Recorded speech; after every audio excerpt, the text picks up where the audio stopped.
পাহাড় টিলা হাওড় বন হবিগঞ্জের পর্যটন। সাতছড়ি জাতীয় উদ্যান হবিগঞ্জের চুনারুঘাট উপজেলায় অবস্থিত। এর আয়তন 243 হেক্টর। সাতছড়ি যেতে হলে আপনাকে হবিগঞ্জের মাধবপুর কিংবা শায়েস্তাগঞ্জ হয়ে যেতে হবে। আমরা চললাম শায়েস্তাগঞ্জ হয়ে। যাওয়ার পথে চন্দ্রচড়ি মাজার চোখে পড়বে।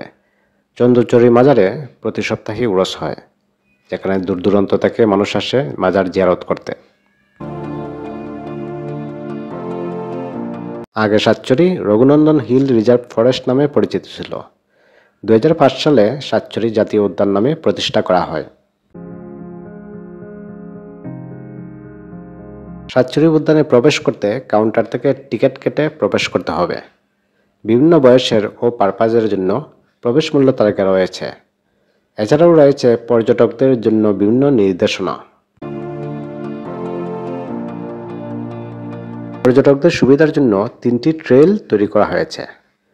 আধা ঘন্টা ট্রেল। 1 কিলোমিটার দৈর্ঘ্যের এই ট্রেলে একমাত্র আদিবাসী গ্রাম ত্রিপুরাপাড়াতে যেতে পারবেন। 1 ঘন্টা ট্রেল। সাতছড়ি উদ্যানের বৈচিত্র্যপূর্ণ প্রাণী ও উদ্ভিদের সাথে পরিচিত হতে চাইলে এই ট্রেলের বিকল্প নেই। আর একটি আছে 3 ঘন্টার ট্রেল। প্রায় 6 কিলোমিটার পর্যন্ত বিস্তৃত এই ট্রেল পাখি প্রেমীদের জন্য আদর্শ। এই ট্রেলের শেষ প্রান্তে রয়েছে আগরের বন।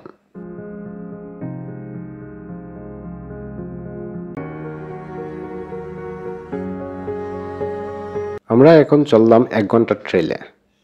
এই উদ্যানে 197 প্রজাতির জীবজন্তু রয়েছে।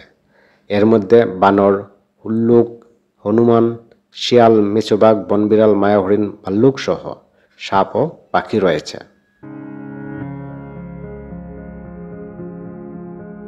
আপনি যদি বনের মধ্যে ট্রেকিং করতে চান তাহলে তথ্যকেন্দ্র থেকে ট্রেল অনুযায়ী 200 থেকে 500 টাকায় গাইড পাবেন। এবার চললাম ওয়াচ টাওয়ারের দিকে।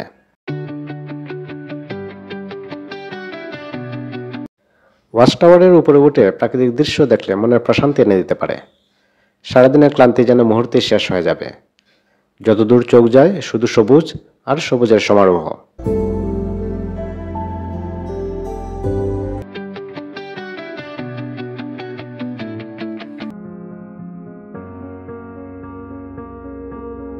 সাতছড়ি ন্যাশনাল পার্কে রয়েছে প্রায় 200-রও বেশি গাছপালা।